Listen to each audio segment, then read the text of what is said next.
that. Okay. Are you ready? Yes. Okay.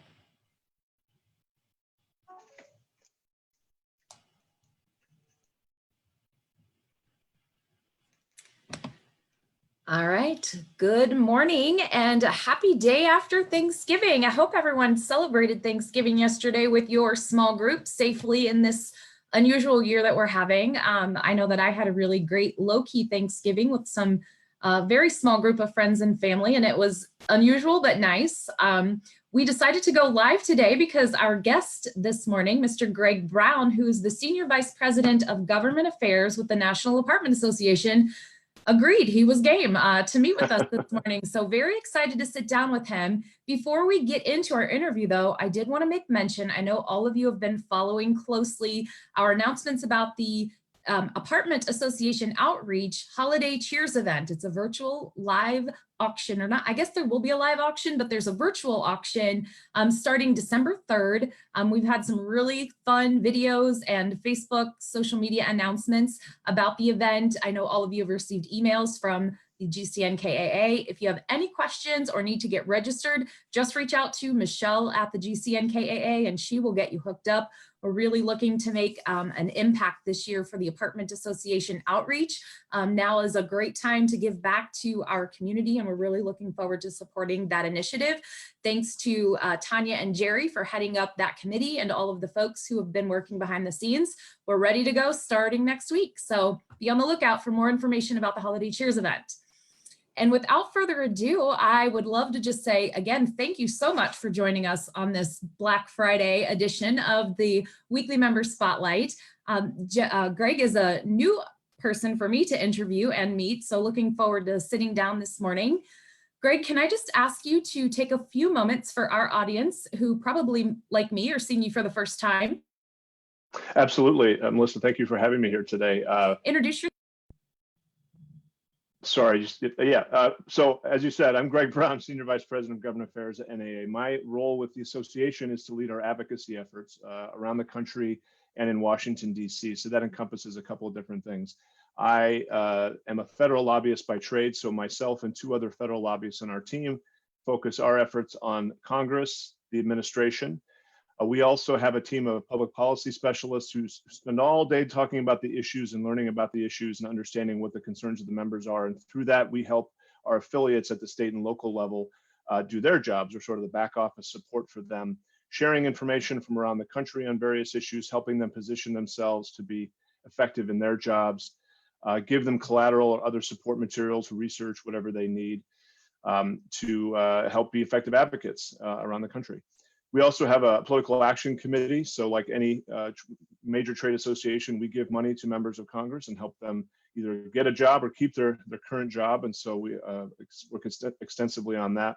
And then we have a broad-based grassroots effort where we mobilize members of the industry through our affiliate network to weigh in on Congress and help us carry our message to Capitol Hill. So that's sort of the scope of the work that we do at NAA, and I'm very lucky to be leading the team of about 11 folks that do that. And it's an amazing group of individuals and professionals that love their jobs and do them quite well. And it's a great team to be part of.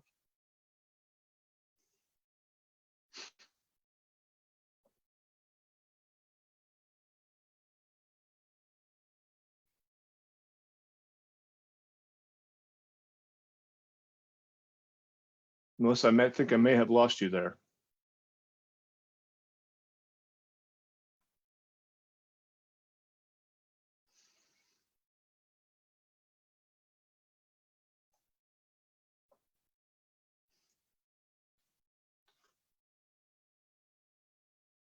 So I think maybe I lost Melissa. I think she also wanted me to talk a little bit about how I got to be in this position. If for those of you who might be interested in that, how do you get involved in what I do? So I've been working in advocacy since 1998. So I finished my graduate school education in the late 90s. And at that time, I joined a small association management company that had a government affairs function.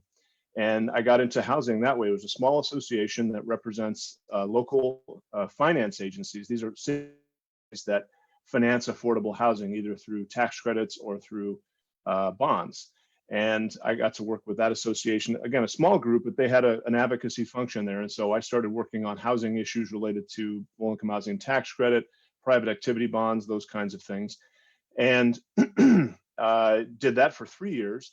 And then after that, joined the National Association of Home Builders, where I focused specifically on multifamily and specifically affordable multifamily at the time. So all about the low-income housing tax credit, all about Section 8, all those multifamily issues that are very common for our industry. And did that for a couple of years, and then moved into a lobbying role with the home builders, where I did both multifamily and then single family advocacy, first working on Fannie Mae and Freddie Mac issues. Then I got into tax, and I spent 9 years with the home builders doing that before I joined NAA. And I'm entering my 11th year with the National Apartment Association, and excited because I get to focus all the time on multifamily. So when I was at the home builders, I was tend to be all over the place, single family, multifamily, what have you, which was interesting from a diversity or interesting, diverse set of issues, but always nice to be able to specialize. And so NAA has given me that opportunity. Though there are so many issues within multifamily, as we all know, at least I'm in kind of one segment of real estate. So. Well, thank you very much. We had a little technical glitch there. It sounds like you kept going, so I paused for a second. Yeah, but I paused for a second. I thought you wanted me to go, so I just kind of jumped in. Yes, thank you. If there is any issue with the live feed, we're also recording this so we can post the interview in its totality. But thank you for going and waiting for you to come back. I appreciate that. Sure. Anyway, so it sounds like you answered a couple of the questions. My next question was going to be about how long you've been in the industry. And I heard you say you were entering your 11th year. What did you do in your prior life before joining the NAA?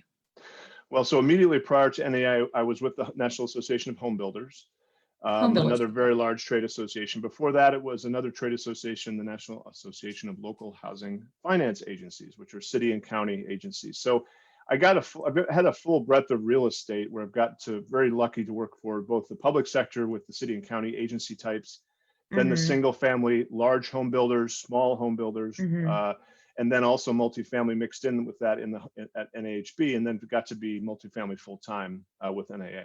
So. Right. What would you say are the top couple of issues that you find to be the most pressing in the apartment industry over the last year or so? Yeah. Well, evictions. Evictions is the number one issue facing us, and it's been an interesting evolution in this issue. Before COVID, eviction was becoming a much greater concern for a lot of different reasons.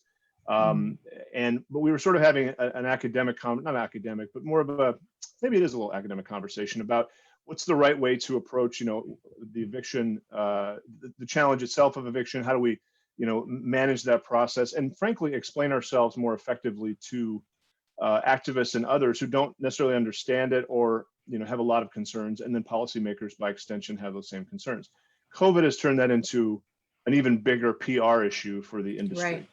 And so that's the big, and the concern is, of course, that the response to what is happening with COVID and the CDC eviction moratorium and the federal eviction moratorium, all the policy response to this issue is going to have the potential to impair the industry for a long time to come. So I always, we have members who tell us quite frequently they're going 6, 7, 8, 9 months now without rent in some cases, because they're unable to process evictions. And that's a big challenge. So I think that's one of the biggest ones that's facing the industry.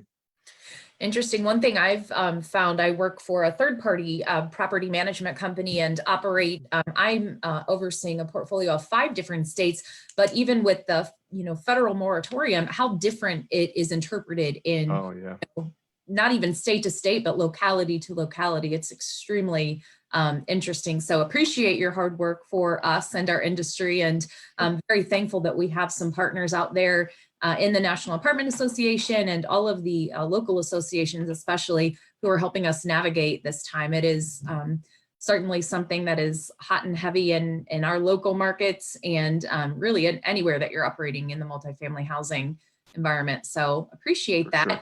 It's been an interesting year, that's for sure. Yeah, unlike any other. Yeah, and hopefully none will compare.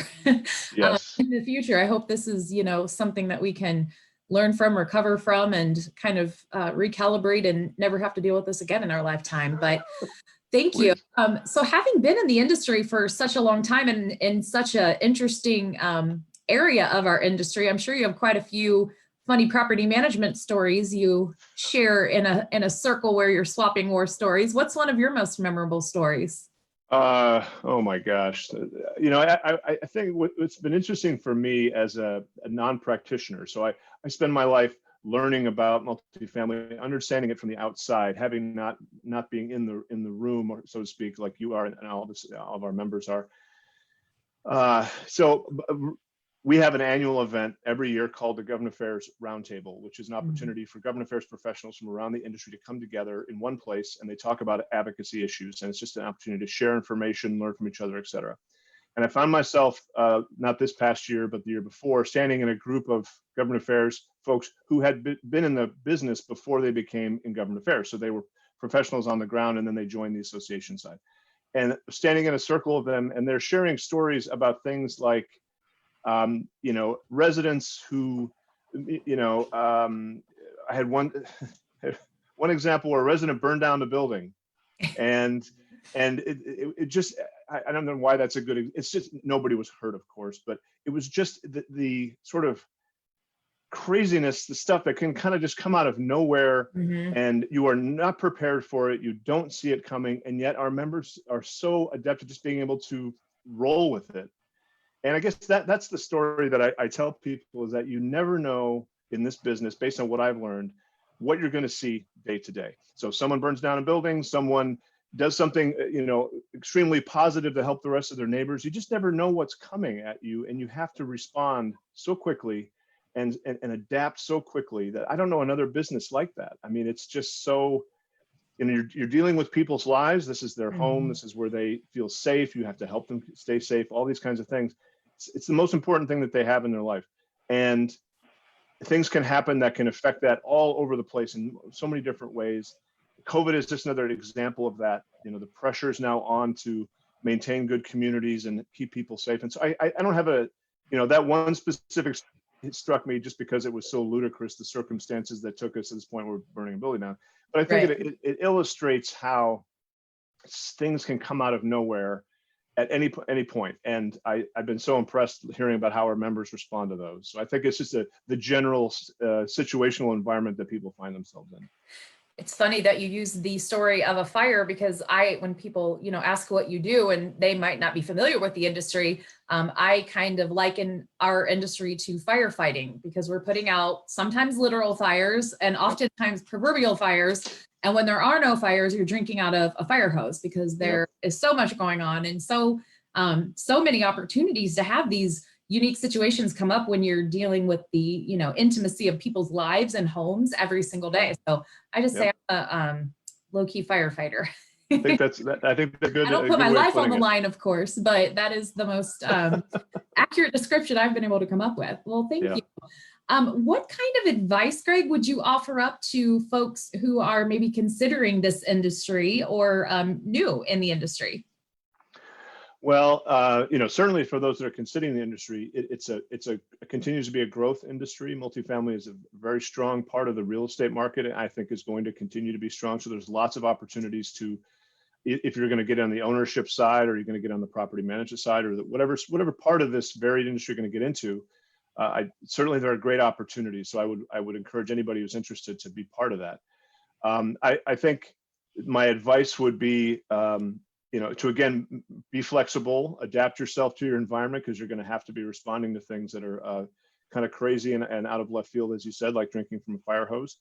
And I just, being a little bit selfish to myself, I would say, remember that there's a place for you as a role for anybody in any position in the industry to help with what we do, which is advocacy. And it's not hard. It doesn't take a lot of your time. And it really amounts to you sharing your story and your perspective on what you do day to day with either myself, who can take that story and use it in my own advocacy, to a member of our communications team who might put you together with a reporter who wants to get some real world insight, or best case, in front of your member of Congress or your local elected official in Cincinnati or wherever it might be. It's asking you to do nothing more than tell your own story about what you do, because that's what people need to hear. I think we are in a complicated business. It is not, we're not building widgets here. We're doing something very complicated. And a lot of elected officials, unless they're from the industry or have been a partner with the industry for a long time, don't understand what we do. They certainly don't understand the varied circumstances or all the different things that come to bear on any leasing transaction, any residency, whatever it might be. And helping them understand helps us in advocacy. So you can play a very small part just by sharing your story and being, and what that practically means is if you get a communication from us saying, reach out to your member of Congress and tell them about this, do that. It takes just a few minutes. There's all sorts of the logistics of that, but the point is to don't undersell yourself, don't undervalue what you bring to this, because every single person in the industry brings that value, that story, that information that can help us in advocacy. And that doesn't just help me, it helps the industry, it helps your own affiliate in Cincinnati, it helps your own company, and it helps you do your job better and more effectively. I absolutely love that concept. First of all, what we're doing with this initiative of a weekly member spotlight is really providing a platform for people to share their story.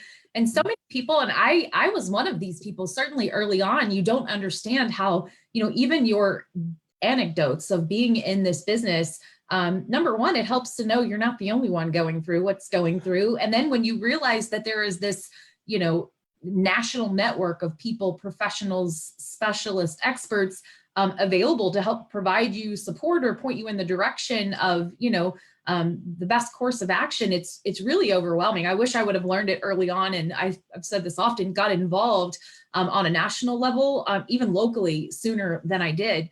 How do you think the best way for people to, in addition to maybe responding to something that comes out like an email or a call for action, what would be the best way for someone to proactively go look for what is best and what is most interesting to them in this industry to get involved? Like, do you have a couple of recommendations for an avenue? You mean on the advocacy side itself? Advocacy or just getting involved on a committee level, something like that. Oh, sure. How do you just get started? Yeah, well, certainly you go, if you're lucky enough to be part of an amazing affiliate like Cincinnati, then you go to the Cincinnati website, you reach out to the staff of that association. It's a great group of people. And you say, hey, I want to get involved. Where can I play a role here? Where can I be part of the effort? And it starts there. And, the leaders of NAA, all of them started with their local affiliate.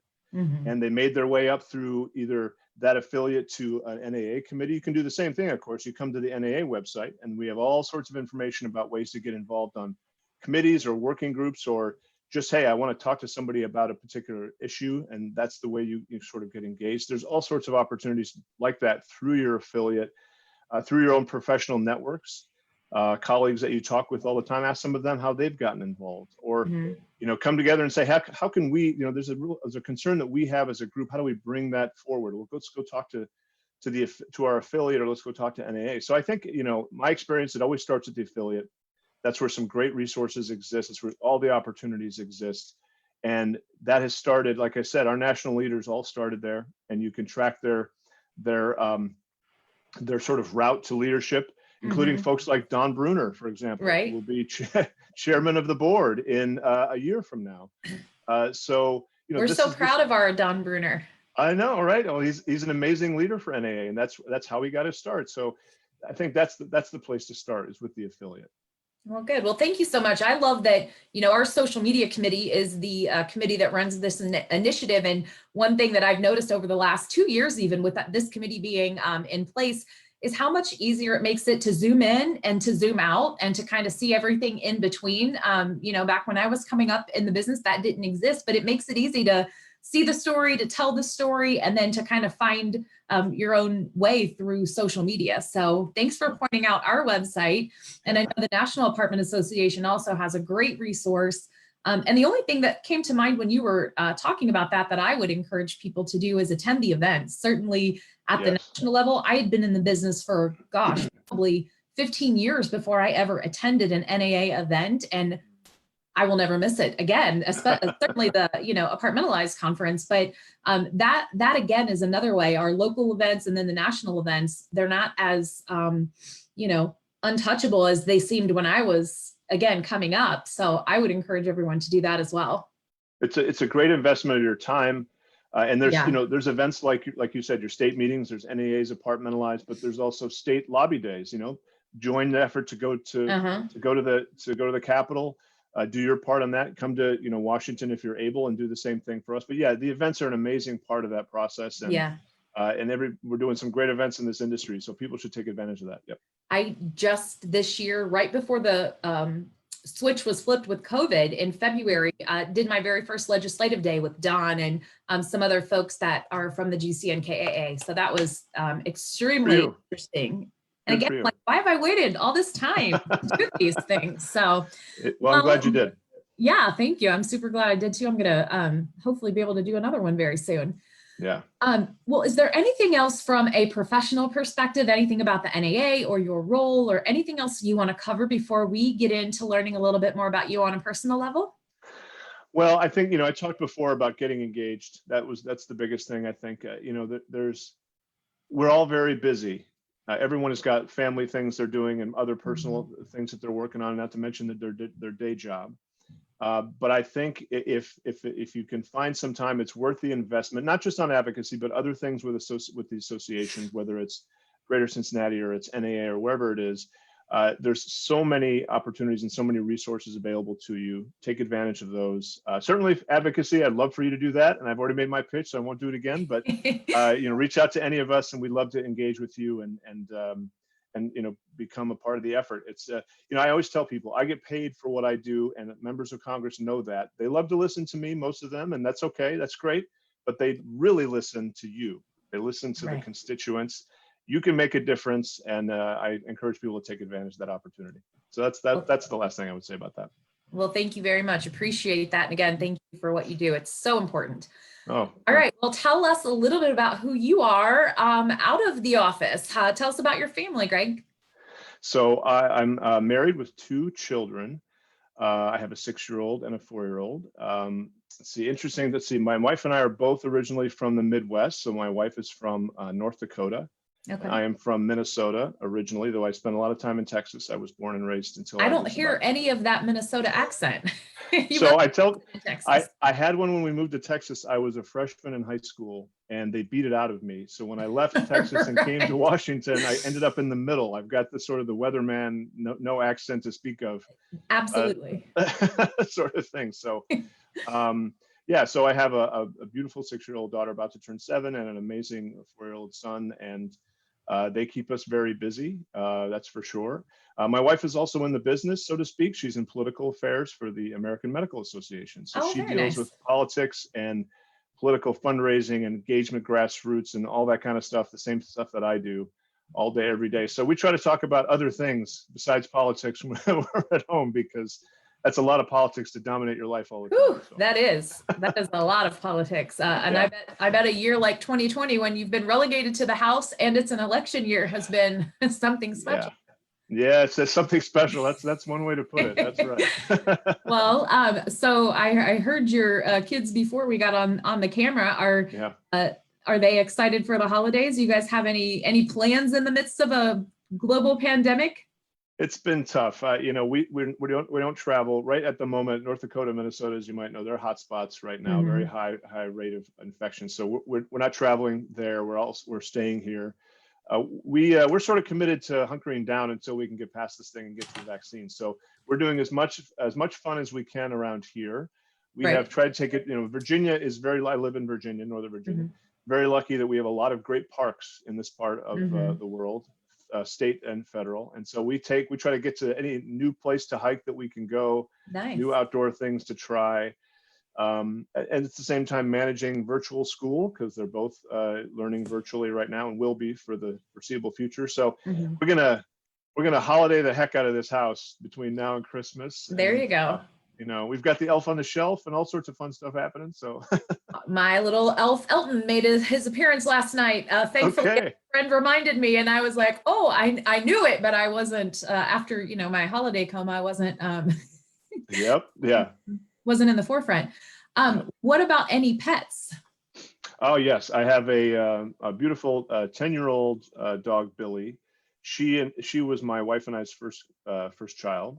Nice. We adopted her from a rescue. Ironically, she actually is from Kentucky. Oh, really?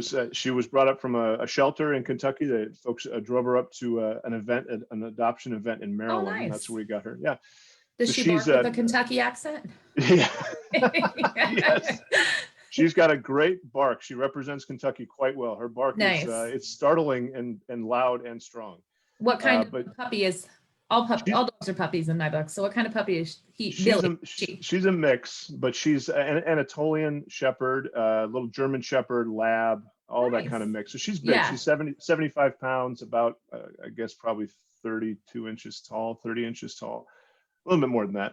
So she's great. She's we love her to death. So she's our first kid and our third child. So Nice. Does she like to hike with the family? she does. She loves the outdoors. Getting a little older now. It's a little, we don't take her on as long as we used to, but Sure. we go down to a very large state park in down a little further down South Virginia, and just let her off the leash, and she just takes off. She loves being outside in the woods and just all the smells and everything. Oh So, yeah. yeah, she's a Nice. big I hiker. had a German Shepherd Lab mix as a young woman, and it found this dog on the side of the road, and it was, if I could find another mix just like that. My neighbors always thought it was a German Shepherd. It looked a little more, but he had Lab in him too. And I miss that dog. Yeah. Well, it sounds like you spend a lot of time outdoors. What other hobbies, or how do you spend your pastime? Well, I like to run.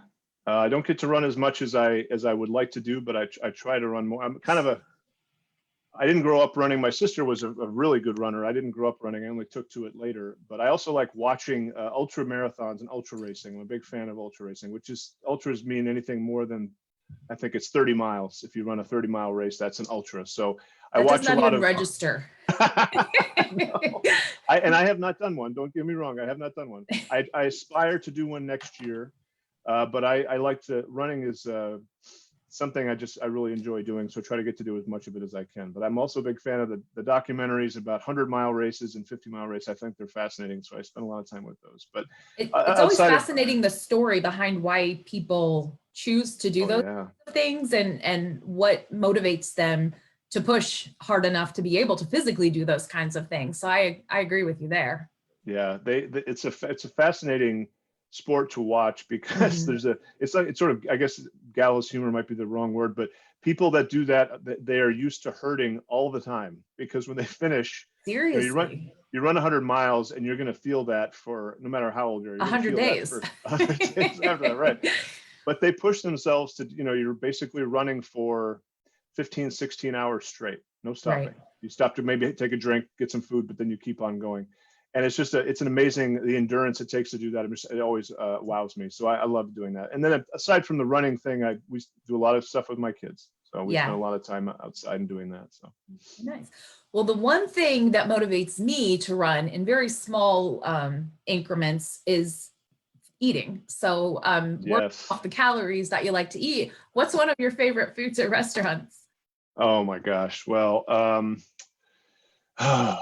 I have pretty varied tastes, but I'm kind of a steak and potatoes person. I like steak, and I like steak rare, which is kind of off-putting for people. I grew up, my mother was a real meat eater, carnivore, is a meat eater and a carnivore, but she likes to eat meat rare, and so she raised me that way. So when I go to a steakhouse, I typically order it black and blue, which is, they basically just sear it, and then it's done, and it's pretty. Is that different than tartare? It's a step above tartare, because it's not raw, but it's pretty close. Close. But I like tartare too. I love steak tartare. But for people who I eat with, it's kind of, they're like, wow, that's a red piece of meat. So, but I do love steak. You have to moderate, you don't want too much of it. So, but that's one of my favorites. I'm also a big fish person. I love salmon. Salmon. I don't know, for whatever. So, yeah, but I'm lucky that there's almost nothing that I won't eat. I think what's most funny for me is the things I didn't like growing up. I don't know if this happens to you, but things I didn't like growing up, I now like. Like I never liked Brussels sprouts. Yes. And my wife, who is very, very strong in the kitchen, she's a great cook. She showed me, there's other ways to eat Brussels sprouts besides boiling them. And so, hey, let's try. So all of a sudden now I love Brussels sprouts. It's funny how that happens. It is very funny. And I certainly think I'm a little more grown up in my mindset that I won't die if I tried to eat something that I disliked or sounded horrible. So I'll kind of try a little bit, but yeah, that's funny how your palate. And then as importantly, the things that you absolutely love, like I would rather have chocolate than air, literally.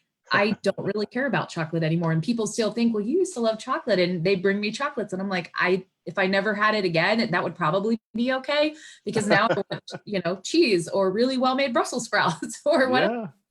Yeah, it's funny. So you were talking about your wife being a great cook. Have you during this pandemic, especially, have you found yourself being more adventurous in the kitchen and with the family? Well, we try to share the kitchen duties as much as we can. My wife certainly has done that. She's done a lot of bread making and things. Nice. Not so much. I'm good if I have a recipe. I'm not a good let's just look and see what we have in the fridge and put something together. No, if I'm given instructions, I'm very good at following instructions, and so that's what I've done. I have, I got a beer making kit as a gift a while back. I've been Nice. saying I was going to do this and actually brew some beer, but I haven't done that yet. So, so I haven't really found a thing that I'm going to cook just because of the pandemic. Right. But I'm definitely, trying to pull my weight when it comes to cooking. So it's interesting. I've heard a lot of people during the pandemic joking about, the quarantine 15, but also being very taking this time to finally learn how to cook or to finally master that recipe. Yeah. Well, what about TV or movies? Have you any favorites? Well, I'm a bit of a nerd. It's a closet science fiction nerd. So I love science fiction, fantasy type stuff, and I always have. So I'm a big fan of The Mandalorian, which is a spin-off show from Star Wars. It's on the Disney Channel. So most people know that as Baby Yoda, right? That's Baby Yoda. That's exactly. Baby Yoda is. That's yes. where Baby Yoda is. So yeah, that I finally am sort of in the mainstream because of Baby Yoda. Right. So I tend to that's kind of my genre that I dig. So that's my favorite show currently. I also like The Expanse, which is another really popular science fiction show that's going to its 5th season, really good. And then movies, I tend to go to the same place. I like Blade Runner I'm a big fan of that movie. The original one with Harrison Ford back in 1980. Right. So yeah, so that's my genre. I'm pretty, I like a lot of different kinds of movies. Like I said, documentaries on running and ultras and those kind of things. I like those. What about reading or podcasts? Does it kind of follow the same genre? It actually doesn't. Podcasts, I almost exclusively listen to political podcasts. Okay. So I listen to quite a few prognosticators and pundits from both sides, actually, because I like to hear kind of what people are saying. Right. I don't listen to a lot of science fiction podcasts, frankly. I'm not sure why. I've just never taken off for me. They just haven't. So I spend most of my time on that. I also like The Moth, which is a podcast of people that they hold these events where you stand up and you tell a story, and people just tell stories for about an hour, and they're usually like 10 or 15 What is it minutes. called? It's called The Moth Radio Hour. The Moth. And they not right now, but typically they hold these events all over the country, and 3 or 4 people get up and they'll tell a story. You have to tell the story without notes. So it's not scripted. You're just telling it extemporaneously. Yeah. And they're just fascinating. They're all over the place. That is fascinating. Yeah. Sometimes they have a theme. Sometimes they're just sort of random thing pulled together, but, and you can audition for it. You can send them a voicemail and say, this is my story idea. And they'll decide if you make the cut for that. But very interesting to hear people telling sometimes very personal, powerful, tough stories. Other times just hysterical things that have happened to them or whatever. So I find that to be very entertaining. It's really good. Okay, this is my favorite part of getting to do these initiatives. Obviously, second to getting to know people and meeting people that I wouldn't otherwise have the opportunity to interact with. But I have a list of podcasts and books that have changed my life for real. So I love that. That concept is incredible. And I can't believe I have not heard of it. So thank you. Yeah. And then on books, that's where I go back to my science fiction genre. I like Stephen King, a lot of Stephen King. I've been a fan of his since I was a kid, and I still read his stuff. But I actually just got a book I need to read. The title is How to Talk to Your Kids So They'll Listen to You and How to Listen to Your Kids. It's basically how to communicate with children. And now that I have a 6 and a 4-year-old, I'm at that point where I think I need to up my game a little bit about how we're communicating with each other so that they're hearing me and I'm hearing them. And so I'm committed to doing that so that I can be better in that department. We can all be better in communicating. I'm going to take note of that too. I have a freshly 9-year-old little one, and it's certainly this morning we just had a nice conversation about communication. And why you're not hearing me. That's right. When I say things, but that's right. That's nice. Are you a sports fan at all?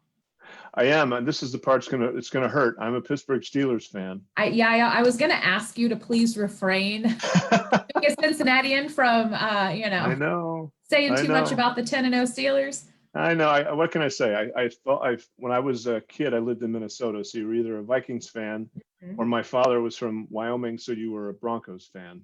And the Steelers were in the middle of the dynasty when I was about 8 or 9 years old. Terry Bradshaw, Right. the whole business. So I just kind of fell in love with them, and I've been a fan ever since. And so I've been stuck. Now I'm in a household. My wife is a Packers fan, Oh, okay. so that sometimes has presented some A challenges house in the divided, past. yes. Yeah, house I divided. really, I was bummed yesterday that the Steelers game, that would have been a really great game. And Yeah. I mean, certainly can't take anything away from that franchise. They certainly know how to run an organization, and I do admire them. But as a lifelong Bengals fan, it's excruciating, frankly, to even talk about it. Totally understand. Totally understand. The GCNKAA has this gentleman who spoke at a couple of our events, and he's a huge Steelers fan. He lives somewhere in California. I don't know like how he became a fan, but he did this virtual event for us. And the whole time he's sitting there with this wall of like Pittsburgh fame behind him. I'm like, I can't even concentrate on this. It's so distracting. Program to hate yellow and gold yellow and black and yes. Well, yeah, I hope it wasn't their team that was COVID positive, wasn't it? Someone from the Ravens? Is that why The Ravens? Okay. Yeah, I think it was a coach, like a strength coach or something. Okay, yeah. Well, here's to hope. I do love their coaching staff, and other than I try to be a fan of Ben because I'm from the Miami of Ohio. Oh, are you really? Okay. Yeah, Cincinnati's super close to that, so everybody yeah. Ben or somebody who went to school with Ben, so you gotta kind of be civil about it, but it's rivalry. Yep. It's a tough one. It's one of my fondest memories, just as a fun thing I've done with friends, was me and a good friend of mine from this area who's a Bengals fan. Oh, and then yeah. another friend of ours who has no allegiance to either one. We drove up to Pittsburgh for a Bengals. Nice. Way back. This is many years ago, but it was a great time. And almost every year of my adult life, because my mom is the reason I am a lifelong Bengals fan. She still has her 1987 Who Dey sweatshirt, when we actually went to the Super Bowl. Yeah. But my mom and I, that's our thing, going to the Bengals Steelers game. It's December 21st this year. We'll see. I did get to go to a Bengals game, even in the midst of the pandemic early on. The first game, I guess, that we've won. We've won a couple since, but yeah, that's always a fun game, and never a dull moment in the stands either. No, that's for sure. The game that I went to was like that. I know every time they're the same way. So yeah. Well, I know we've been on for quite a while, Greg, and I'm going to wind it down. Just a couple more questions for you, but this is really fun. So thank you. I want to go back to one quick thing where we're talking about TV and movies. And one of my favorite questions is to ask, if you could be any character from a TV or a movie show, what would it be? Who would it be? Oh my gosh. Who would it be? I think that I like The Mandalorian, so I'm a Star Wars fan. I think one of the characters I always wanted to be, and I probably deep in my little boy heart would still like to be, is Han Solo. Who doesn't want to be Han Solo? He's the coolest guy in all of Star Wars, and so I'd probably want to be him. He's pretty awesome. So when this pandemic is over, do you have any plans to visit Disney World, to go to the Star Wars? We've been talking about that. We're getting to be the age, like I said, I have a 6 rising 7-year-old and a 4-year-old. So we're about ready to make the jump there. And I think we will eventually. I don't know if it'll be next year, maybe the year after, but yeah, it's I think incredible. Yeah, is it? Have you been? And I'm not much of a fan, but it's incredible. Yeah, I actually did go. We had rescheduled 3 times this year. My son, who's 9, could care less, which really breaks his father's heart because he's a huge Star Wars fan. But we did go through and kind of walk through the land, and they have a couple of restaurants over there, and the menus are in whatever language that it is. It's interesting. Like, it's so interesting. And I'm again not a super fan, but I felt so much like joy for the super fans, all these older men who were there, like, loving it. It was, if you think Disney World for a little kid, maybe your 4-year-old daughter would be excited about, Mickey and Minnie. That's how all of these grown-ups were walking around I bet. the Wars area. It'll when we eventually go, I'm sure it's going to be like all those memories of my childhood will be flowing to me. But my daughter is actually getting into Harry Potter, and right, they Oh, have Harry nice. Potter there as Universal well, right? does, and that's Universal has fabulous that. too. Yeah. Mhm. So we'll probably have to make a stop there too. Oh yeah, very well worth it for sure. Yeah, yeah. Well, speaking of vacations, that's one of our last questions. What's one of your most memorable vacations or your favorite vacation you've ever taken? My wife and I, before we had kids, we're big fans of the band Coldplay, and we went, and there was an opportunity to see them in London. So we Oh, flew wow. to London and watched them at I think it's called the O2 Center. We did some Wow. sightseeing as well. We Uh-huh. stayed in Piccadilly Square at a little place there. It was that was amazing. It was, Yeah, I bet. got to see them, and that was amazing. And just being in London for a little bit was very cool. It was, 4 or 5 days, not all that long, but Right. it was one of our best memories. I think we had just had a really, really good time. So Yeah, seriously, that's awesome. yeah, yeah. I love traveling for concerts too. It's a really fun reason to visit other cities, and you have something Yep. really cool to look forward to, but then you have some time to explore. That's always a fun thing to do. Yeah. All right. Well, I think two more questions, and I'm going to let you get to your Black Friday and long weekend. Okay. You could be any animal. Who or what would you be, and why?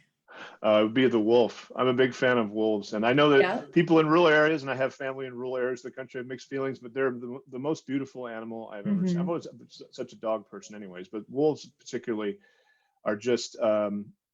It's one of the geeky things I do. There's a camera. There's a New York preservation Oh, yeah. area, and they have live cameras on these Uh-huh. wolves, and I could spend all day just watching them hang out with each other or sleeping or whatever. It's just Yeah. I think they're the most beautiful, amazing animal. So that would definitely be that. They're Interesting. amazing. Does Billy look like a wolf, being a shepherd mix of some sort? Well, she's I would say not really. She doesn't have the ears, so Right. she's not as much of a has that look, but she's a big dog, and I've always been a big dog person. So that Mhm. size of an animal, of a wolf Right. size, and she's not obviously not as big as a wolf, but I like that size of animal. So I think there's probably something going on there as well. But I just think Yeah. they're just everything about them is interesting to me, and I just think they're beautiful. So that'd Wonderful. probably be it. Okay. All right. Well, thank you once again for taking time, Yeah. especially on a Thank you. technical holiday, to sit down with us. The final question that I would like to ask you is, having such a storied career in this industry, and I'm sure you're very popular with some people on some issues and maybe not so popular on other issues. That's the curse of being involved in the political side of things, I'm sure. Yeah. How do you think folks who have known you throughout your career would describe you as a leader? Well, I think that they would say, and I hope this is true, that they would say that I take the time to listen, because we live in a world where more and more I feel like people are. You ever had that observation where sometimes you can see someone is just waiting to say what they want to say, but aren't really listening to what you're saying to them. Yes. And and I think listening is a skill, right? And I'm not saying I'm an expert at it. I'm not the best person at it in the world, but I think I try very hard to hear what other people are saying on my team and people with whom I'm talking before I try to answer or try to interject. And I think that helps in discussing some of these issues. Mhm. I would hope that that's one thing that people would say, and also that I try to get to I with the phrase disagree without being disagreeable. Like, I've talked to people that are on the exact opposite of where I'm on an issue. It happens all the time. And I hope that they would say, even though we don't agree on this, we had a back and forth. We agreed to disagree, Right. but it was not a confrontational. We weren't fighting over it. We were Right. having a back and forth. And I would hope that's what people would say about me. Wonderful. Well, I really, again, have enjoyed sitting down with you and getting I to have enjoyed it as well. more about you, Greg. Thank you. Thank you for your patience early on. I was going to say, I could tell you've been learning the virtual environment, and schooling your kids probably helped you navigate through that technical issue early on. So thank you again for that. No, it was a pleasure, Melissa. Thank you very much for having me. I really enjoyed it. Yeah, we'll look for this on Facebook Live. I don't know if you follow our page, but it's live, and then it'll be shared on our page. And if there is any technical issue, we'll get a recording posted. Enjoy your weekend with your family, and right. look forward, hopefully, when the world, starts turning as normal again, we'll have some more events, and hope to meet you in person one day. I would love to do that as well. Thank you so much. Have a good holiday. Thank you. You too. Thanks so much. Bye-bye. Bye.